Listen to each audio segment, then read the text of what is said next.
Bonsoir madame, monsieur, bonsoir. Vendredi 24 novembre 2017, les titres de l'actualité. L'Ordre national des médecins veut mettre fin à la pratique illégale de la médecine au Cameroun. L'Assemblée générale de l'Ordre de ces professionnels de la santé se tient depuis ce matin à Yaoundé.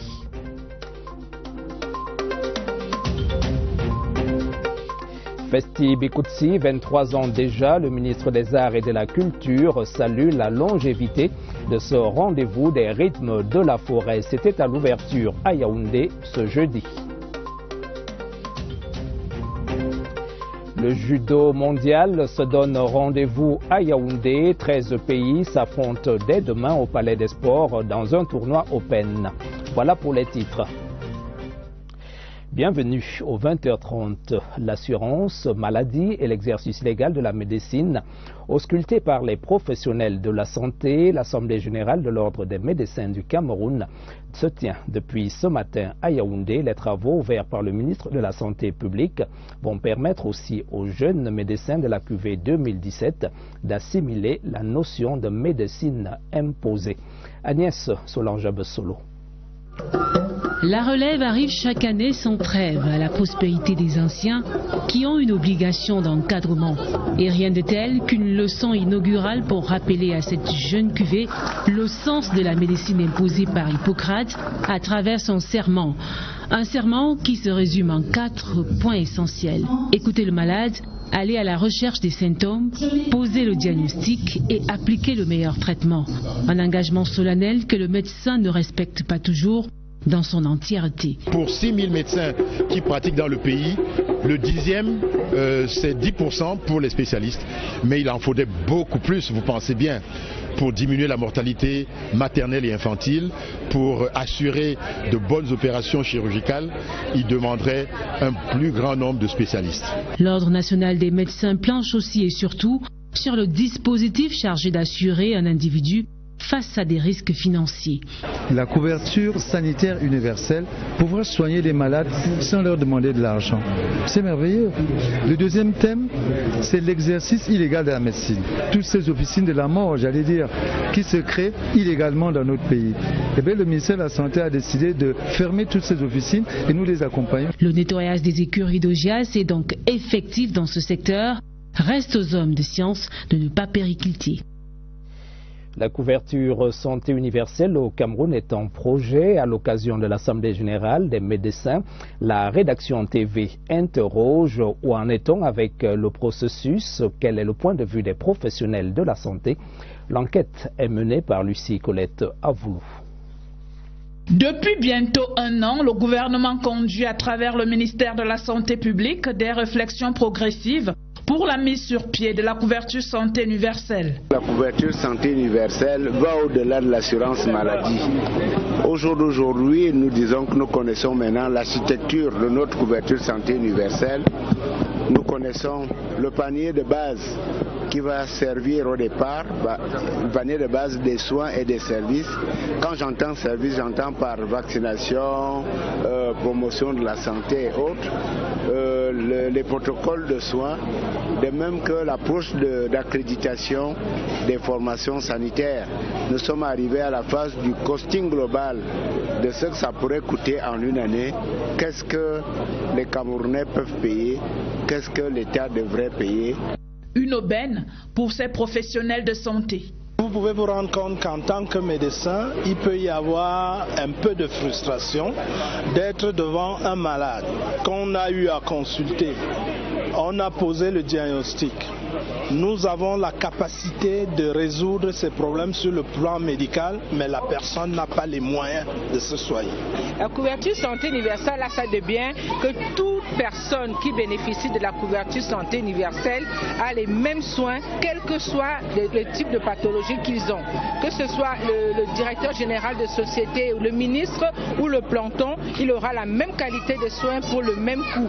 Donc même les soins dentaires seront pris en charge. La couverture santé universelle est une aubaine pour les hôpitaux camerounais qui n'auront plus trop de pression de travail parce que tous les patients, quel que soit leur niveau, pourront être pris en charge convenablement. Pour des centaines de millions de gens, en particulier les plus vulnérables, la couverture santé universelle, c'est l'espoir d'être en meilleure santé sans s'appauvrir.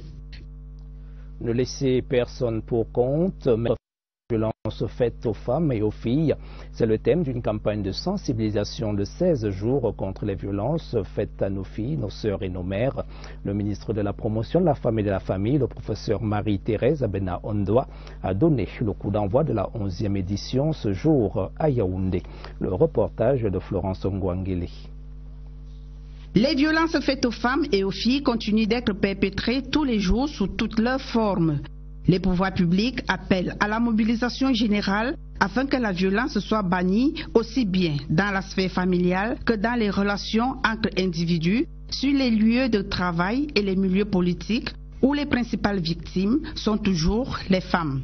Cette campagne qui se déroule du 25 novembre au 10 décembre 2017 permet de renforcer les mécanismes pour mettre fin à toutes ces formes de violence. Nous sommes tous conviés à participer.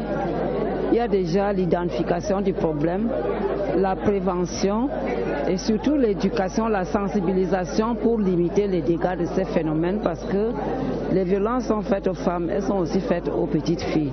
Chacun d'entre nous est interpellé pour jouer son rôle, pour mettre un terme à toutes ces formes de violence qui constituent vraiment un handicap à l'épanouissement de la femme et de la jeune fille. Des efforts considérables sont faits dans ce sens par l'ONU Femmes, les ONG, les associations et autres partenaires au développement. Il s'agit d'aller dans les zones rurales, d'aller dans les camps de réfugiés pour briser le silence et faire en sorte que nous assurons une meilleure protection des droits des femmes. Des stratégies qui permettent aux femmes et aux filles du Cameroun de vivre à l'abri du harcèlement, des pratiques traditionnelles néfastes et de toute forme de violence. Lutte contre la fraude au port de Douala, les autorités renforcent le dispositif au lendemain du démantèlement d'un réseau tentaculaire spécialisé dans l'émission de fausses factures et autres autorisations d'enlèvement de marchandises. Les mesures de sécurité ont été renforcées. De l'avis des responsables de la place portuaire, le dispositif actuel permet de contenir les assauts des fraudeurs. L'enquête est menée à Douala par Joseph Itoté, CRTV Littoral.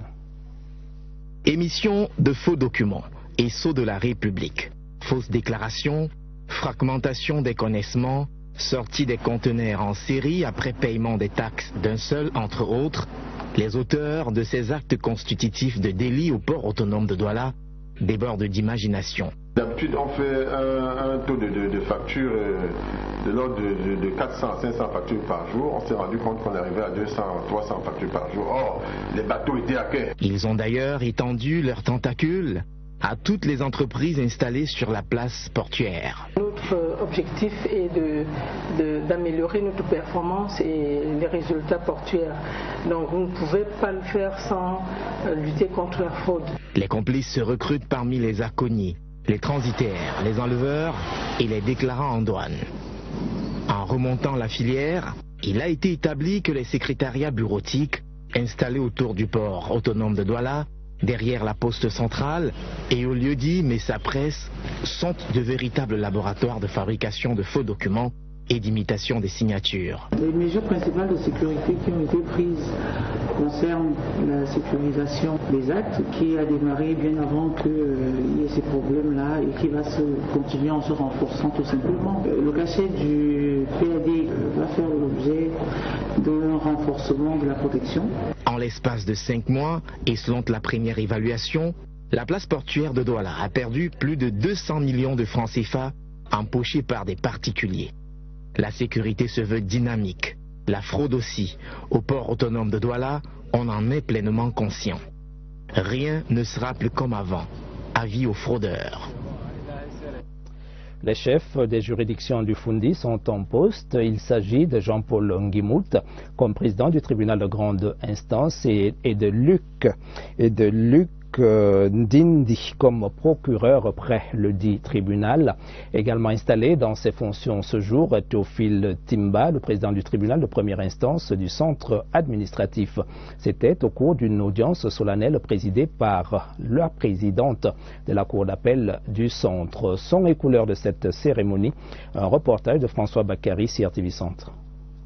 La grande salle de la cour d'appel, ce vendredi 24 novembre. 3 audiences d'installation. Celle du président du tribunal de grande instance, Jean-Paul Ngimout. Celle du procureur près du dit tribunal, Luc Ndindi. Et celle du président du tribunal de première instance du centre administratif, Georges Théophile Timba. C'est la présidente de la cour d'appel elle-même qui préside l'audience. Dans la salle, forte émotion lorsque le procureur général, Jean-Fils Kléber Ntamak, prend la parole. Dans son réquisitoire, l'application ferme de la loi en toute objectivité sont particulièrement visées les atteintes aux droits des individus via TIC à travers les réseaux sociaux. Il a par ailleurs été demandé aux nouveaux responsables judiciaires d'accélérer le traitement des dossiers pour une justice plus rapide et plus fluide. Mission bien reçue par les élus du jour. Fier déjà de la confiance qui a été placée en ma personne, mais conscient aussi de la délicatesse des missions qui me sont confiées.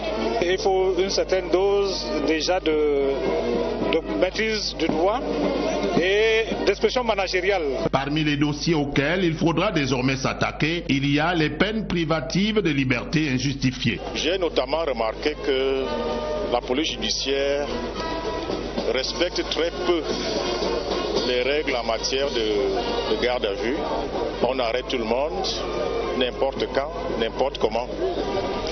Je voudrais donc mettre l'accent sur le respect de la légalité. Cette audience d'installation fut une belle occasion pour la présidente de la cour d'appel du centre, Cunégonde Mokulu Ngoti, de présenter un exposé sur la question de la traite des êtres humains. Le sujet, en ce moment, fait le buzz dans les médias, d'où cet appel en direction des magistrats de réprimander cette infraction sous toutes ses formes. Outre la grande famille judiciaire, le tribunal accueille pour la circonstance les personnalités de la ville, parmi lesquelles le gouverneur de la région du centre, Nasseri Paul Béa.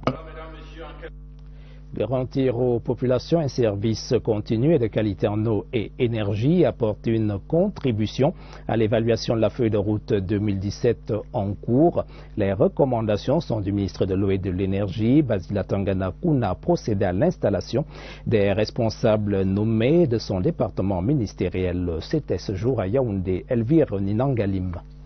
Le travail bien fait, l'expérience et l'expertise de chacun d'entre eux leur vaut la promotion à des postes de responsabilité au ministère de l'eau et de l'énergie. Conseiller technique numéro 2, directeur des affaires générales, directeur des produits pétroliers et de gaz, les 3 nouveaux promus installés ce jour par le ministre de l'eau et de l'énergie, Basila Tangana Kuna, ont été choisis par les meilleurs au regard de leurs compétences académiques et professionnelles. Leur mission, apporter un sang neuf à ce département ministériel, notamment la résolution des problèmes liés à l'eau et à l'énergie. C'est avec beaucoup de joie et beaucoup de bonheur que j'ai reçu cette nomination. Je vais exercer ces missions avec dévouement, loyautisme et beaucoup d'enthousiasme pour la plus grande réussite des missions assignées au secteur de l'eau et de l'énergie. Les nouveaux responsables devront en outre assurer un excellent suivi dans le projet de construction d'un pipeline entre Limbe et Yaoundé en passant par Douala et Edea pour le transport des produits pétroliers. Je mesure à sa juste valeur les défis qui me sont confiés, notamment assurer l'approvisionnement de l'ensemble du territoire national en produits pétroliers, en gaz domestique, au juste prix et de bonne qualité. Ils devront désormais s'imprégner de leurs tâches afin d'être opérationnels et efficaces. Sensibiliser l'opinion à l'importance du transport aérien dans le développement économique et social des États, aider la compagnie aérienne nationale à impulser une dynamique de croissance. Ce sont les objectifs de l'Association internationale du transport aérien IATA, réitérés ce matin à Yaoundé à l'occasion du Forum national de l'aviation. L'intérêt de ces assises, un reportage de Philippe Roger-Issama.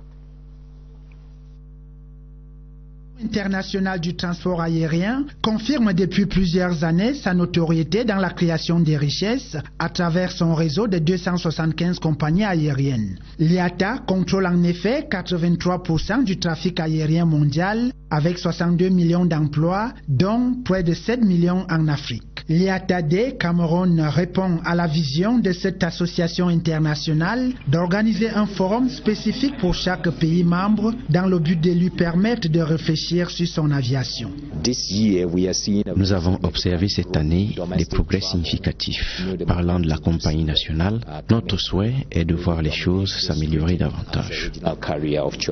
Nous parlons de l'excellence, nous sommes certifiés IOSA et c'est la certification IOSA pour la sécurité de nos opérations. Pour nous, c'est un très grand jour d'avoir IATA au Cameroun. Basée sur une série de communications, cette journée de l'aviation s'est tenue en présence de toutes les entreprises nationales du secteur et des représentants des compagnies aériennes installées à Yaoundé.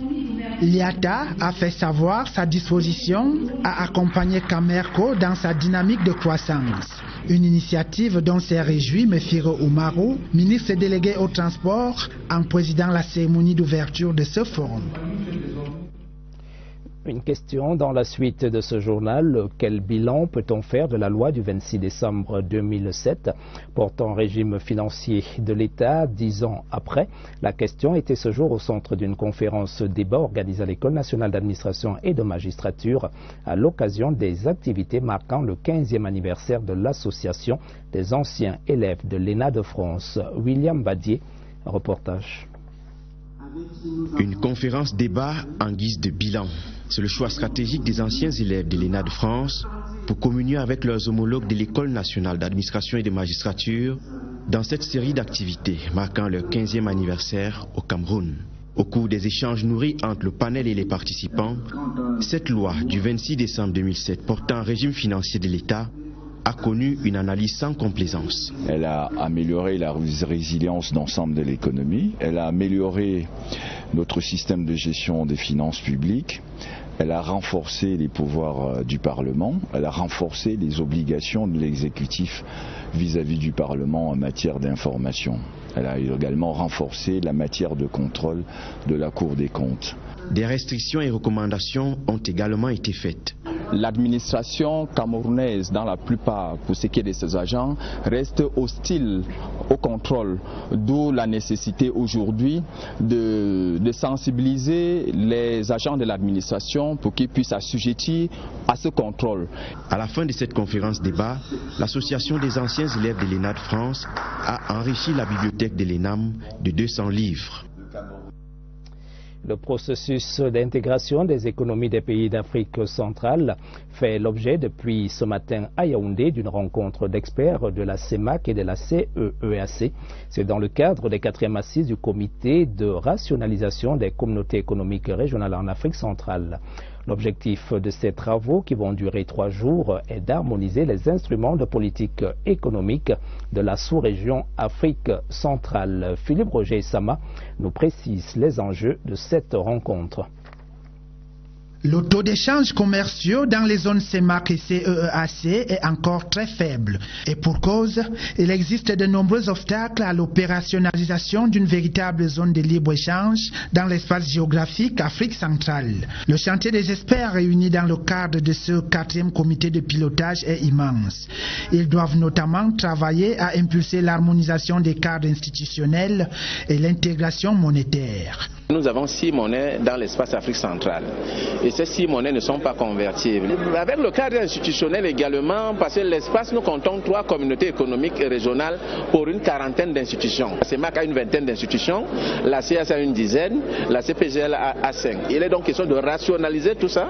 La stratégie de construction de la communauté économique africaine prévue par le traité d'Abuja de 1981 s'articule en effet autour d'une dynamique de convergence, d'harmonisation et d'unification des schémas régionaux d'intégration. Nous nous félicitons de ce que le COPIL CER ait quelques avancées déjà enregistrées, notamment dans le domaine de l'harmonisation des politiques, des convergences, unification des instruments de commerce, particulièrement au niveau des instruments de commerce de la zone de libre-échange.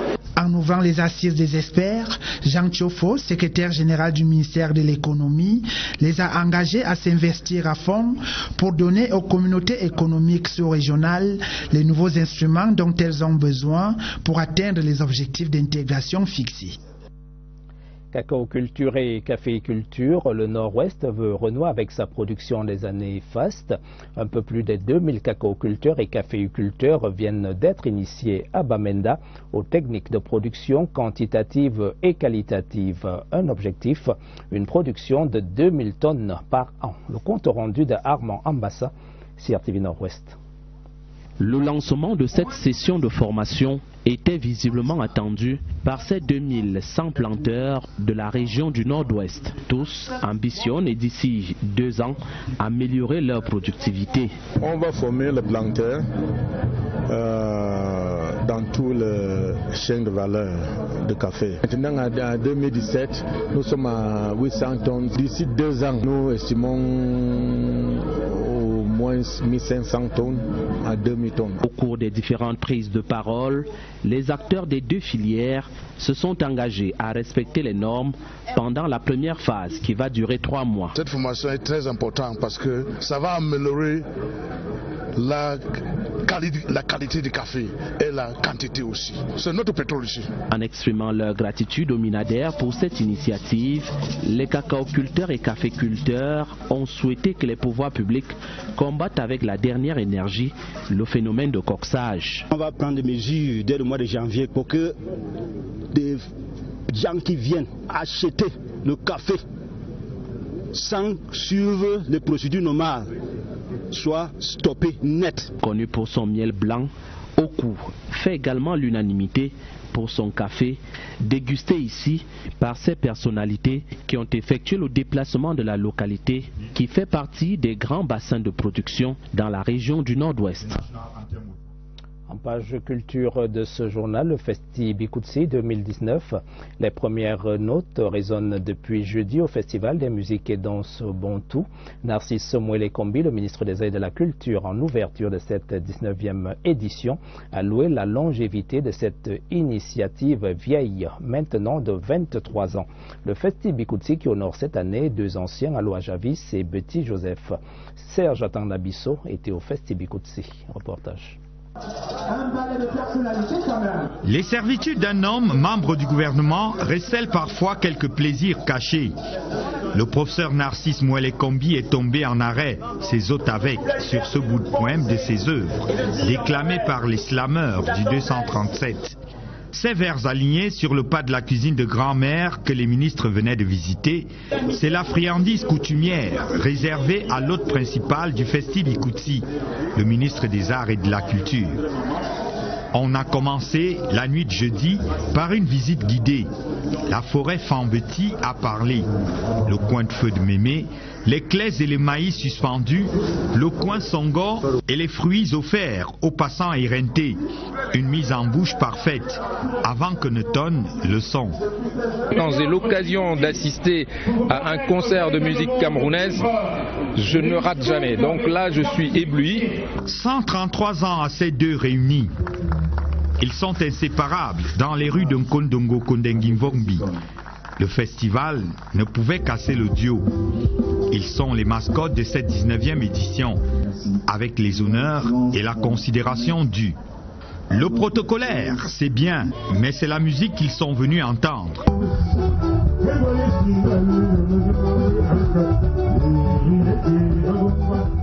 Joue-moi le Menjang, son transposé sur la guitare. Un challenge vieux maintenant de 23 ans, ce festi. Une gageure à chaque fois. Nous avons beaucoup de son soutien, du soutien de l'État, parce que c'est important. Vous savez que nous sommes dans un contexte où plusieurs festivals sont morts. Dans le domaine de la musique, il n'y a plus rien. Si on ne tient pas le coup. À 21h30 pile poil, le son, le bon son Bikutsi a retenti ici dans le ciel des sauces ce jeudi.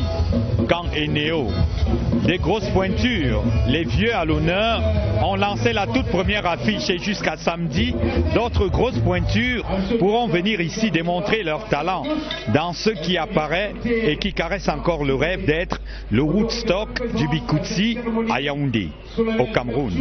Serge Atanganabiso, Festi Bikutsi pour la CRTV. Émile Onambelezibi, le patriarche Yaoundé, fan de foot, a débuté son voyage vers l'éternité ce jour. La levée de corps du patriarche a eu lieu dans la stricte intimité familiale à l'hôpital central de Yaoundé, suivi d'un tour d'adieu à sa ville Yaoundé. Le récit de Marie-Alphonse Oona, CRTV Centre.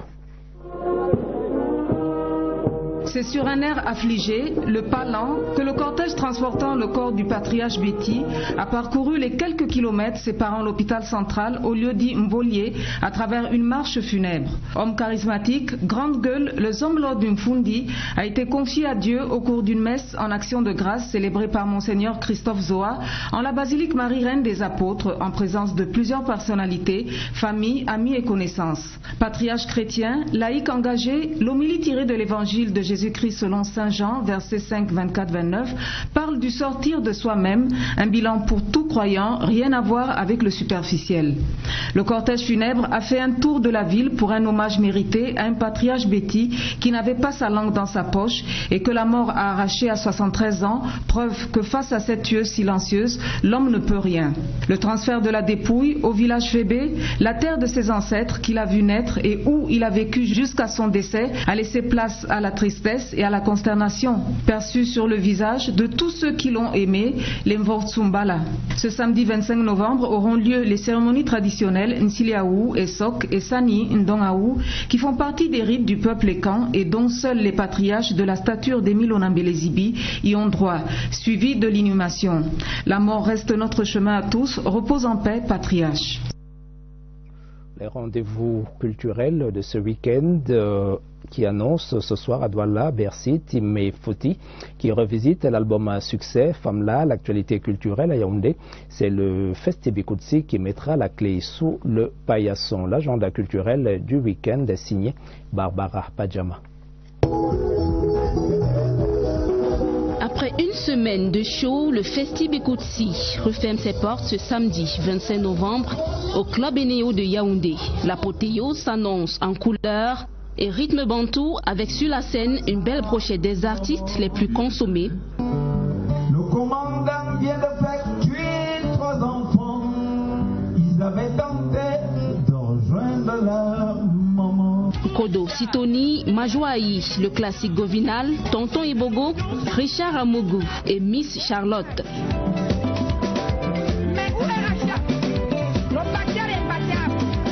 Sur le devant de la scène, célébrons aussi les 40 années de musique de Timen Foti. Ce soir, sur les baies du littoral, Douala Bercy va vibrer au son de ces classiques qui ont bercé plus d'un, entre autres Famla, Ada, Loba Loba et Douala by Night.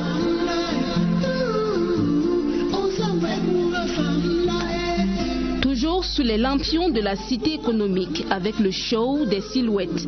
Au St. John's Plaza, le festival africain de la mode éteint les projecteurs ce samedi 25 novembre après une semaine de flash et de shooting.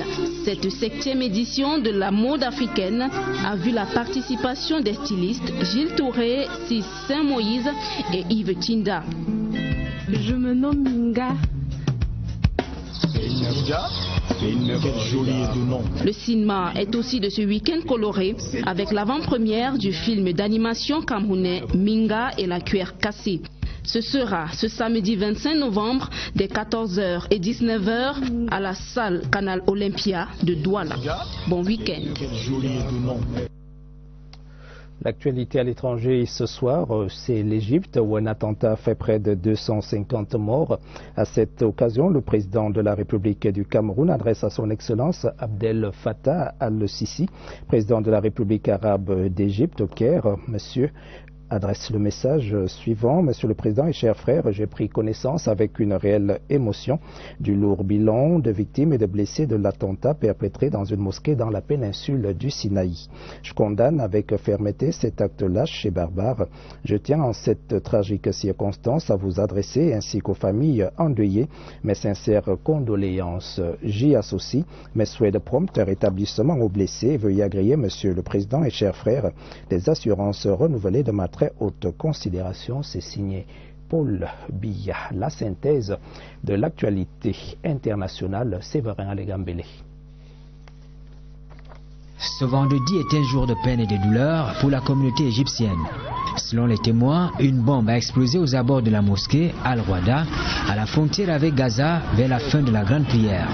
Une zone de combat entre l'armée égyptienne et la branche djihadiste État islamique. Des hommes armés ont tiré sur les fidèles qui tentaient de fuir. Les agresseurs ont aussi tiré des coups de feu sur les ambulances qui se sont déplacées pour les premiers secours. Parmi les victimes, des civils, des militaires, des policiers, mais surtout de nombreux enfants. La présidence égyptienne a décrété 3 jours de deuil national. Le président Fattah al-Sisi a convoqué d'urgence une réunion avec ses ministres en charge de la sécurité. Et à la télévision nationale, les autorités du Caire ont promis une riposte brutale à cet attentat. Des pincements de dents en Égypte, des cris de joie au Zimbabwe. Emerson Mnangagwa succède officiellement à Robert Mugabe, le combattant de la liberté qui n'était pas présent à l'investiture au grand stade à Harare. Le nouveau président a rendu un vibrant hommage à Robert Mugabe, l'un des guides de la lutte de l'indépendance du Zimbabwe dans les années 80. Emerson Mnangagwa a promis des élections l'année prochaine conformément à l'agenda politique. Par ailleurs, il a lancé un appel aux investisseurs afin de redynamiser l'économie du Zimbabwe. En sport, au Open international de judo, le palais polyvalent des sports de Yaoundé accueille la compétition dès samedi. Les judokas issus de 13 pays sont attendus à ce grand rendez-vous. Sur le site, tout est mis en œuvre pour que la compétition se déroule sans heurts. À quelques heures du kick-off, notre reporter Joseph Guetta-Mondin a fait un tour au palais des sports. Reportage. Avant la montée des judokas sur les tatamis ce samedi, tout le monde s'active pour assurer pleine réussite à cet Open international de judo au palais polyvalent des sports de Yaoundé. Ce vendredi, les arbitres ont été soumis à un stage de remise à niveau pour s'accommoder aux nouvelles règles. Les athlètes déjà présents passent à la pesée pour l'authentification de leur catégorie. La dernière main sur l'estampillage des kimonos et la confection des badges d'accès rentrent aussi dans la préparation de l'événement. Et pour le comité local d'organisation, tout est fin prêt. Les fonds ont été mis à la disposition de la Fédération camerounaise de judo. Les déblocages ont été faits directement au nom de la Fédération. Les pays ont répondu massivement présents. C'est une belle fête du judo qui sera organisée à Yaoundé. Des judokas de 10 des 13 pays attendus sont déjà à Yaoundé, prêts pour engranger des points importants pour le ranking de la Fédération internationale de judo. On est venu 5 filles, catégorie 48, 52, 57, 63 et moins 78. J'espère qu'on va gagner des points pour augmenter le classement international. Comme ça, on cherche les points pour les Jeux Olympiques 2020. Pour le combat, je me suis concentré parce que le Open de Yaoundé, il va y avoir des points pour l'international circuit. Et c'est pour ça que je suis là. Et la plupart des athlètes des autres nations sont là pour ça. Dans cette compétition mixte, le Cameroun va présenter 50 athlètes pour maximiser ses chances de médaille. Après le tirage au sort des combinaisons, les épreuves prennent le relais ce samedi.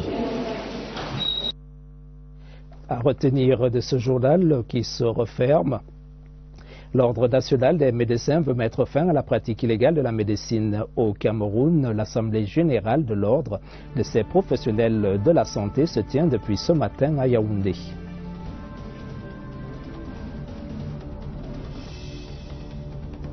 Festi Bikoutsi, 23 ans déjà, le ministre des Arts et de la Culture salue la longévité de ce rendez-vous des rythmes de la forêt. C'était à l'ouverture officielle à Yaoundé ce jeudi.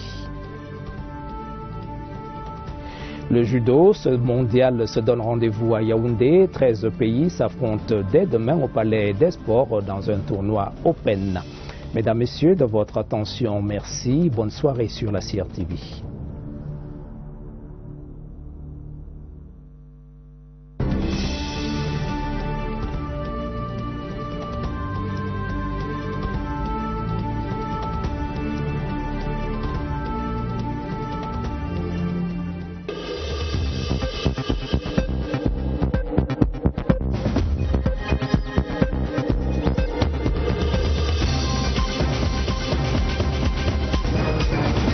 C'est avec beaucoup de joie et beaucoup de bonheur que j'ai reçu cette nomination. Je vais exercer ces missions avec dévouement, loyautisme et beaucoup d'enthousiasme pour la plus grande réussite des missions assignées au secteur de l'eau et de l'énergie. Les nouveaux responsables devront en outre assurer un excellent suivi dans le projet de construction d'un pipeline entre Libé et Yaoundé en passant par Douala et Edea pour le transport des produits pétroliers. Je mesure à sa juste valeur les défis qui me sont confiés, notamment assurer l'approvisionnement de l'ensemble du territoire national en produits pétroliers, en gaz domestique, au juste prix et de bonne qualité.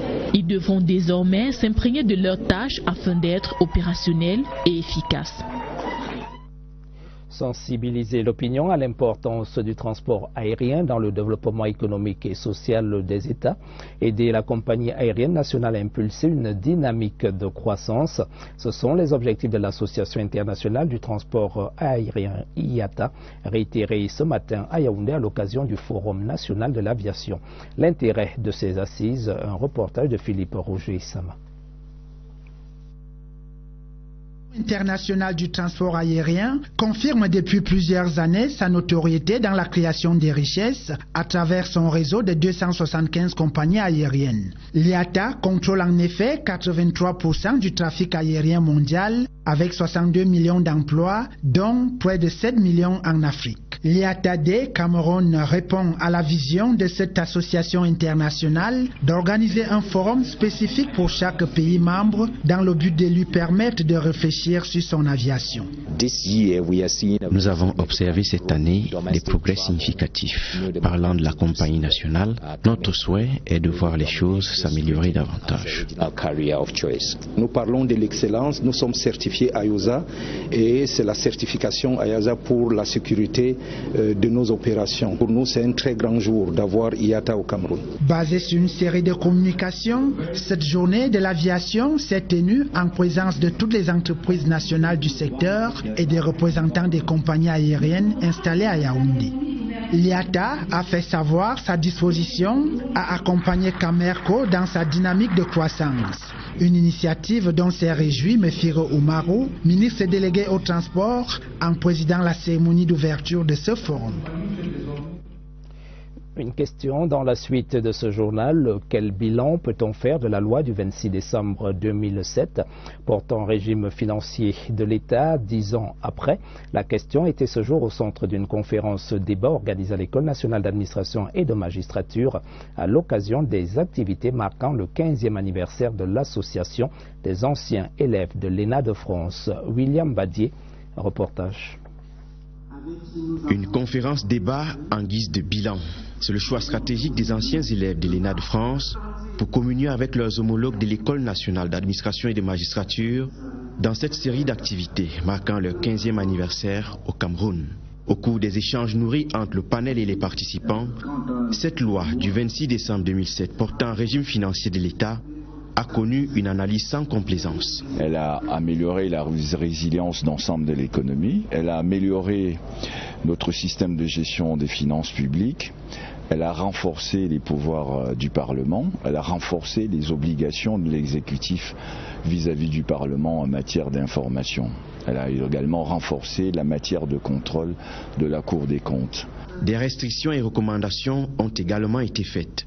L'administration camerounaise, dans la plupart, pour ce qui est de ses agents, reste hostile au contrôle, d'où la nécessité aujourd'hui de sensibiliser les agents de l'administration pour qu'ils puissent assujettir à ce contrôle.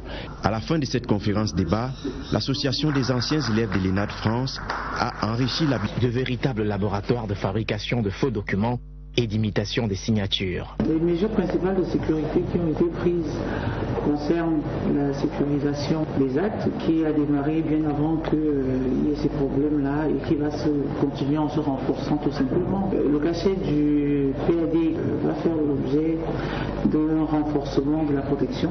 En l'espace de 5 mois et selon la première évaluation, la place portuaire de Douala a perdu plus de 200 millions de francs CFA empochés par des particuliers.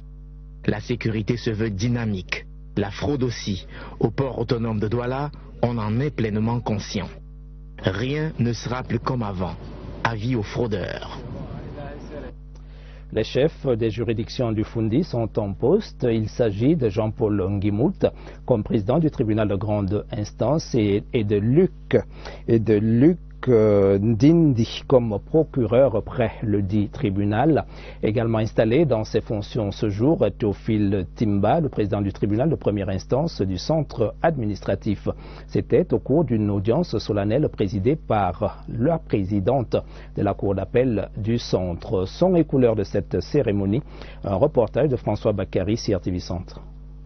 La grande salle de la cour d'appel, ce vendredi 24 novembre. 3 audiences d'installation. Celle du président du tribunal de grande instance, Jean-Paul Ngimout. Celle du procureur près du dit tribunal, Luc Ndindi. Et celle du président du tribunal de première instance du centre administratif, Georges Théophile Timba. C'est la présidente de la cour d'appel elle-même qui préside l'audience. Dans la salle, forte émotion lorsque le procureur général, Jean-Fils Kléber Ntamak, prend la parole. Dans son réquisitoire, l'application ferme de la loi en toute objectivité sont particulièrement visées les atteintes aux droits des individus via TIC à travers les réseaux sociaux. Il a par ailleurs été demandé aux nouveaux responsables judiciaires d'accélérer le traitement des dossiers pour une justice plus rapide et plus fluide. Mission bien reçue par les élus du jour. Fier déjà de la confiance qui a été placée en ma personne, mais conscient aussi de la délicatesse des missions qui me sont confiées.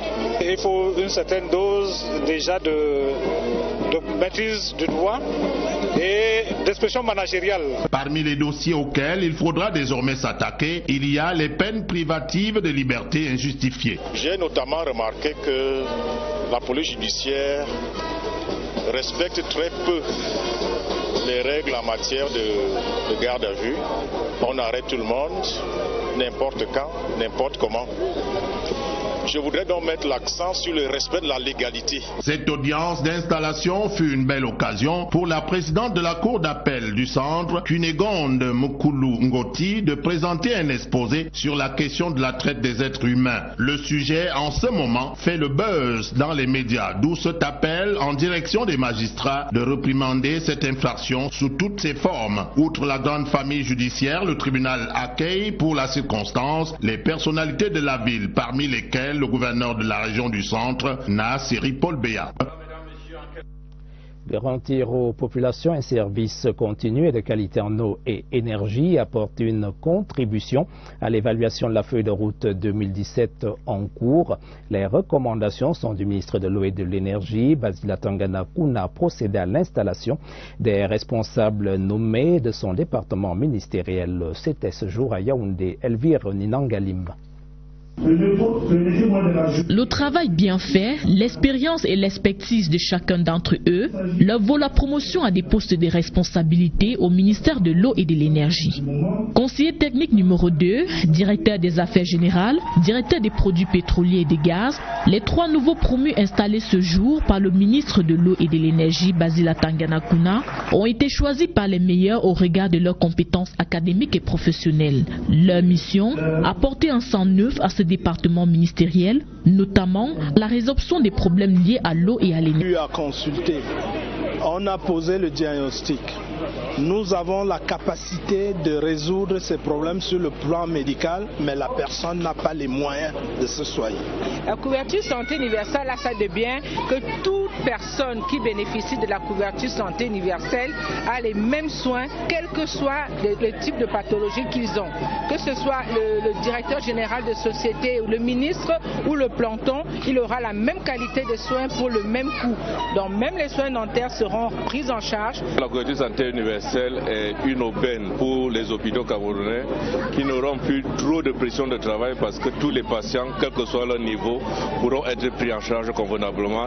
Pour des centaines de millions de gens, en particulier les plus vulnérables, la couverture santé universelle, c'est l'espoir d'être en meilleure santé sans s'appauvrir. Ne laissez personne pour compte. violences faites aux femmes et aux filles. C'est le thème d'une campagne de sensibilisation de 16 jours contre les violences faites à nos filles, nos sœurs et nos mères. Le ministre de la Promotion de la Femme et de la Famille, le professeur Marie-Thérèse Abena Ondoa, a donné le coup d'envoi de la 11e édition ce jour à Yaoundé. Le reportage de Florence Ngwangele. Les violences faites aux femmes et aux filles continuent d'être perpétrées tous les jours sous toutes leurs formes. Les pouvoirs publics appellent à la mobilisation générale afin que la violence soit bannie aussi bien dans la sphère familiale que dans les relations entre individus, sur les lieux de travail et les milieux politiques où les principales victimes sont toujours les femmes. Cette campagne qui se déroule du 25 novembre au 10 décembre 2017 permet de renforcer les mécanismes pour mettre fin à toutes ces formes de violence. Nous sommes tous conviés à participer.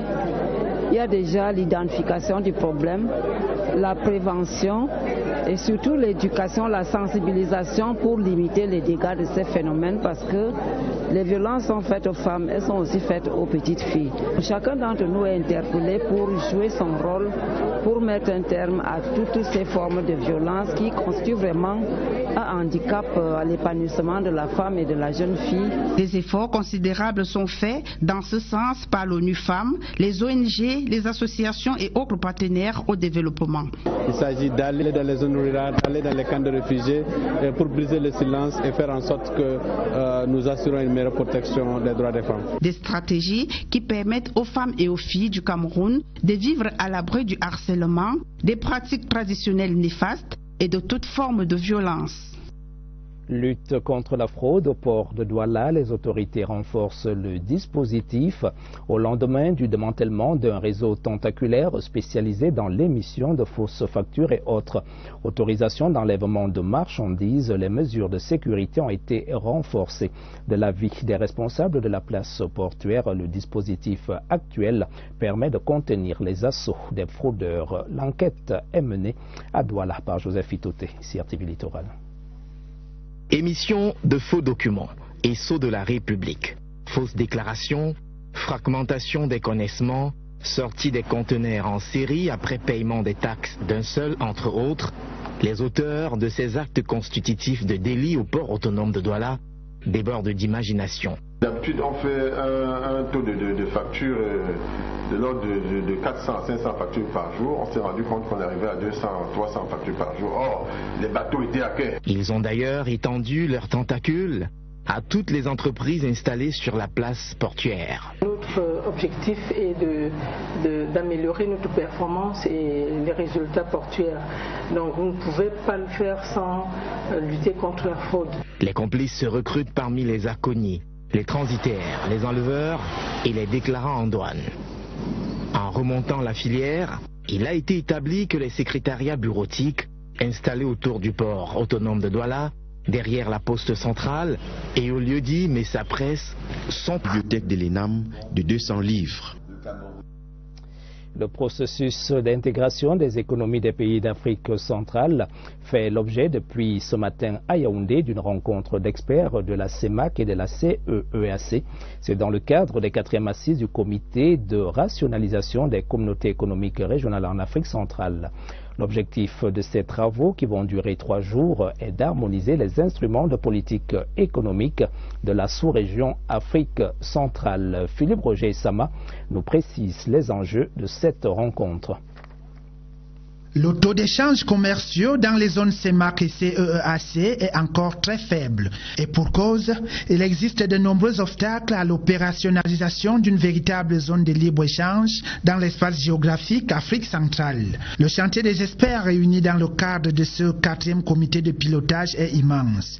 Ils doivent notamment travailler à impulser l'harmonisation des cadres institutionnels et l'intégration monétaire. Nous avons 6 monnaies dans l'espace Afrique centrale et ces 6 monnaies ne sont pas convertibles. Avec le cadre institutionnel également, parce que l'espace, nous comptons 3 communautés économiques et régionales pour une 40aine d'institutions. La CEMAC a une 20aine d'institutions, la CEEAC a une 10aine, la CPGL a 5. Il est donc question de rationaliser tout ça. La stratégie de construction de la communauté économique africaine prévue par le traité d'Abuja de 1981 s'articule en effet autour d'une dynamique de convergence, d'harmonisation d'harmonisation et d'unification des schémas régionaux d'intégration. Nous nous félicitons de ce que le COPIL CER ait quelques avancées déjà enregistrées, notamment dans le domaine de l'harmonisation des politiques, des convergences, unification des instruments de commerce, particulièrement au niveau des instruments de commerce de la zone de libre-échange. En ouvrant les assises des experts, Jean Tchofo, secrétaire général du ministère de l'économie, les a engagés à s'investir à fond pour donner aux communautés économiques sous-régionales les nouveaux instruments dont elles ont besoin pour atteindre les objectifs d'intégration fixés. Cacaoculture et caféiculture, le Nord-Ouest veut renouer avec sa production des années fastes. Un peu plus de 2000 cacaoculteurs et caféiculteurs viennent d'être initiés à Bamenda aux techniques de production quantitative et qualitative. Un objectif, une production de 2000 tonnes par an. Le compte rendu de Armand Ambassa, CRTV Nord-Ouest. Le lancement de cette session de formation était visiblement attendu par ces 2100 planteurs de la région du Nord-Ouest. Tous ambitionnent et d'ici 2 ans améliorer leur productivité. On va former les planteurs dans tout le chaîne de valeur de café. Maintenant, en 2017, nous sommes à 800 tonnes. D'ici 2 ans, nous estimons au moins 1500 tonnes à 2000 tonnes. Au cours des différentes prises de parole, les acteurs des 2 filières se sont engagés à respecter les normes pendant la première phase qui va durer 3 mois. Cette formation est très importante parce que ça va améliorer la qualité du café et la quantité aussi. C'est notre pétrole ici. En exprimant leur gratitude au Minader pour cette initiative, les cacaoculteurs et caféculteurs ont souhaité que les pouvoirs publics combattent avec la dernière énergie le phénomène de coxage. On va prendre des mesures dès le mois de janvier pour que des gens qui viennent acheter le café sans suivre les procédures normales soit stoppé net. Connu pour son miel blanc, Oku fait également l'unanimité pour son café, dégusté ici par ces personnalités qui ont effectué le déplacement de la localité qui fait partie des grands bassins de production dans la région du Nord-Ouest. En page culture de ce journal, le Festi Bikutsi 2019. Les premières notes résonnent depuis jeudi au Festival des musiques et danses Bantu. Narcisse Mouele Kombi, le ministre des Arts et de la Culture, en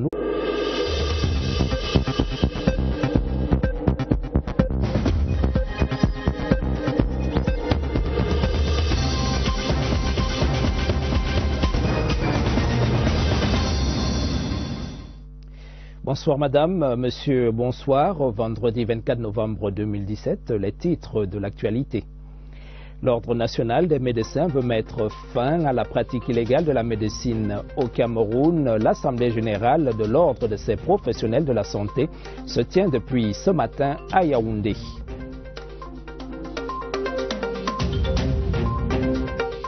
Festi Bikutsi, 23 ans déjà, le ministre des Arts et de la Culture salue la longévité de ce rendez-vous des rythmes de la forêt. C'était à l'ouverture à Yaoundé ce jeudi.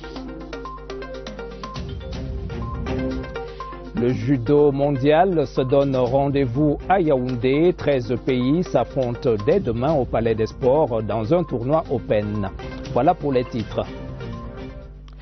Bienvenue au 20h30. L'assurance maladie et l'exercice légal de la médecine, ausculté par les professionnels de la santé, l'Assemblée générale de l'Ordre des médecins du Cameroun se tient depuis ce matin à Yaoundé. Les travaux ouverts par le ministre de la Santé publique vont permettre aussi aux jeunes médecins de la cuvée 2017 d'assimiler la notion de médecine imposée.